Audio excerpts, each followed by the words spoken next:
बोलिए शंकर भगवान की जय। जानिए कामदेव और रति का विवाह कैसे हुआ। नारद जी ने पूछा, हे ब्रह्मा जी, इसके पश्चात क्या हुआ? आप मुझे इससे आगे की कथा बताएं। भगवान काम और रति का विवाह हुआ या नहीं? उसके शाप का क्या हुआ? कृपा करके इसके बारे में मुझे सविस्तार बताइए। ब्रह्मा जी बोले, शिव जी के वहाँ से अंतर ध्यान हो जाने पर दक्ष के ने काम से कहा, हे कामदेव, आपके ही समान गुणों वाली परम सुंदरी एवं सुशीला मेरी कन्या को तुम पत्नी के रूप में स्वीकार करो। मेरी पुत्री सर्वगुण संपन्न है तथा हर तरीके से आपके लिए सुयोग्य है।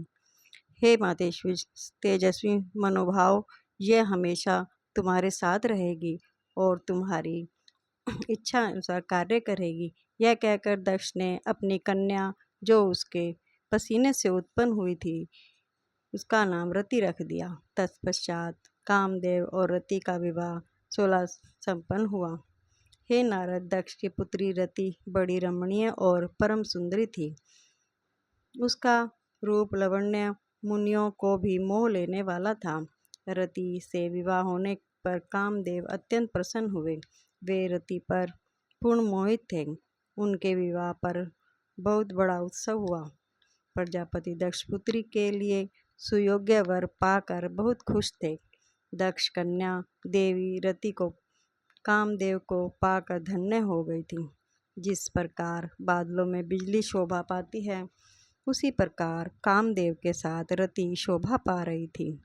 कामदेव ने रति को अपने हृदय सिंहासन में बैठा लिया तो रति भी कामदेव को पाकर उसी प्रकार प्रसन्न हुई जिस प्रकार श्री हरि को पाकर देवी लक्ष्मी।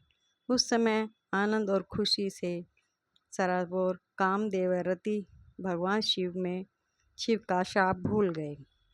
सूत जी कहते हैं, ब्रह्मा जी का यह कथन सुनकर महर्षि नारद बड़े प्रसन्न हुए और हर्ष पूर्वक बोले, हे महामते, आपने भगवान शिव की अद्भुत लीला मुझे सुनाई है। प्रभु, अब मुझे आप यह बताएं कि कामदेव और रति का विवाह के उपरांत सब देवताओं के आपने धाम चलने जाने के बाद पितरों को उत्पन्न करने वाली ब्रह्म कुमारी संध्या कहाँ गई?